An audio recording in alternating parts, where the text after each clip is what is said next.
Nothing stands between man and the fulfillment of his dreams but facts, and facts are the creations of imagining. If man changes his imagining, he will change the facts. Man and his past are one continuous structure. This structure contains all of the facts which have been conserved and still operate below the threshold of his surface mind. For him, it is merely history.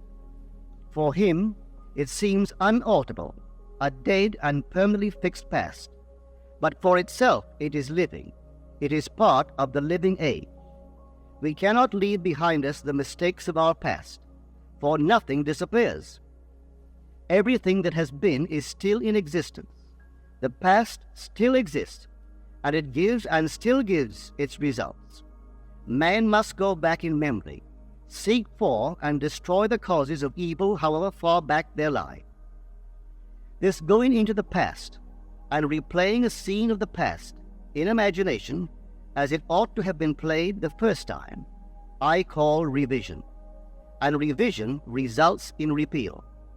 Changing our lives means changing the past. The causes of the present evil are the unrevised scenes of the past. The past and the present form the whole structure of man. It is carrying all of its contents with it.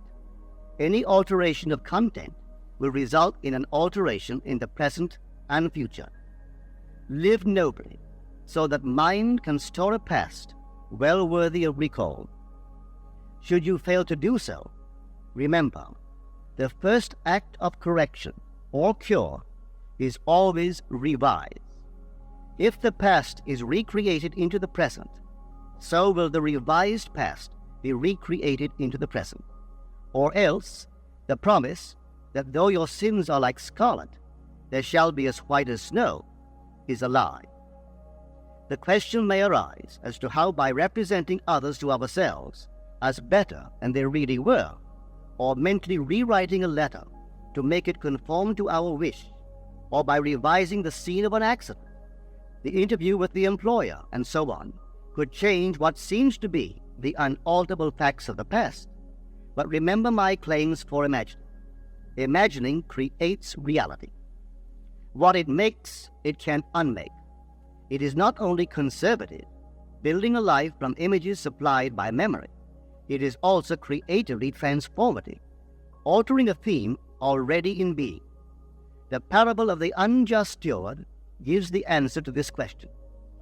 We can alter our world by means of a certain illegal practice, by means of a falsification of the facts, that is, by means of a certain intentional alteration of that which we have experienced, and all this is done in one's own imagination.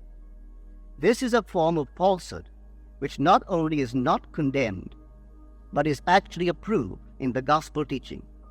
By means of such a falsehood, a man destroys the causes of evil and acquires friends, and on the strength of this revision, proves, judging by the high praise the unjust steward received from his master, that he is deserving of confidence. Because imagining creates reality, we can carry revision to the extreme and revise a scene that would be otherwise unforgivable. We learn to distinguish between man, who is all imagination, from those states into which he may enter. An unjust steward, looking at another's distress, would represent the other to himself as he ought to be seen. Were he himself in need, he would, like the man on the cover of this record, enter his dream house in his imagination and imagine what he would see, and how things would seem, and how people would act after these things should be. Then in this state, he would fall asleep, feeling the way he would expect to feel under such circumstances. Would that all the Lord's people were unjust stewards, mentally falsifying the facts of life to deliver individuals forevermore. For the imaginal change goes forward until at length the altered pattern is realized on the heights of attainment. Our future is our imaginal activity in its creative march. Imagine better than the best you know.